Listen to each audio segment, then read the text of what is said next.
Salut, c'est Jonathan. J'espère que tu vas bien. Le sujet dont on va parler aujourd'hui n'est pas simple, mais il est toujours possible de recommencer à zéro. Alors, les erreurs font partie de la vie. Et j'aimerais le rappeler ce matin. Ils font partie de la vie du quotidien pour ceux qui ne sont pas chrétiens, pas croyants. Mais ils font partie aussi de la vie du quotidien pour les croyants, car les chrétiens font aussi des erreurs. Évidemment, je me mets dans le lot. Qui n'en fait pas? Ça, c'est une bonne question. J'aimerais bien le savoir. Et le plus difficile, c'est que quand tu fais une erreur, eh bien, il faut l'affronter.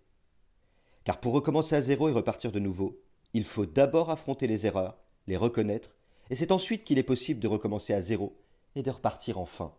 La Bible dit dans Jean chapitre 8 verset 11 que Jésus va parler à une femme et lui dire ⁇ Je ne te condamne pas non plus, va, mais désormais ne pêche plus. ⁇ Il y a énormément de personnes qui souffrent d'une erreur cachée. C'est peut-être ton cas, parce que le poids de cette erreur ou de ces erreurs pèse sur tes épaules et tu ne sais pas comment faire pour t'en sortir et t'en débarrasser définitivement. Alors la vérité, c'est qu'il y a deux types de personnes.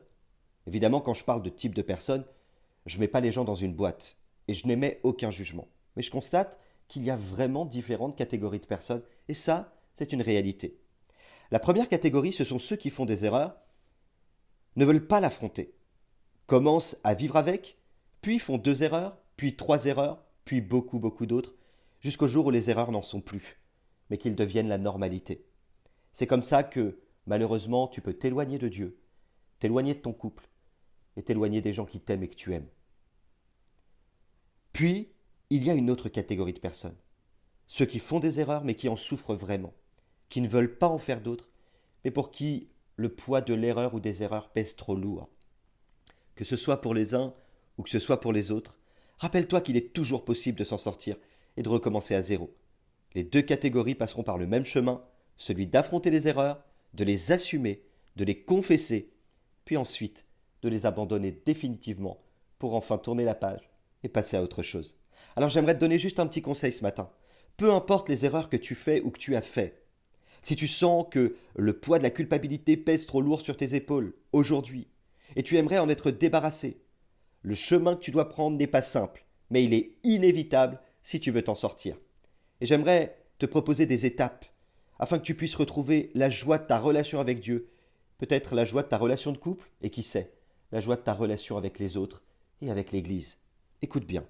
Pour terminer, voici les étapes qui vont te permettre de t'en sortir si tu as commis une ou plusieurs erreurs. Tout d'abord, affronte cette erreur ou ces erreurs. Si tu as péché contre quelqu'un, va avouer ta faute et demande pardon.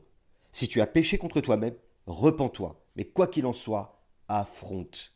Ensuite, abandonne cette erreur au pied de la croix, au pied de Jésus. Parce que c'est lui qui est capable de te pardonner, quelle que soit la gravité de cette erreur. Abandonner veut dire laisser pour toujours et ne plus reprendre.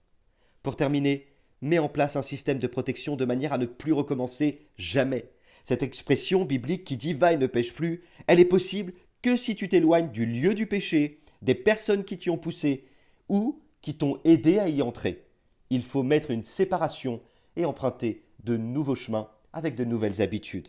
Enfin, pour terminer, si tu sens que cette erreur tenterait de revenir après l'avoir abandonnée et après avoir combattu fermement, et si tu sens qu'un combat acharné contre toi est là et s'acharne encore davantage, eh bien je t'encourage, avant de tomber, avant de trébucher, appelle quelqu'un de confiance.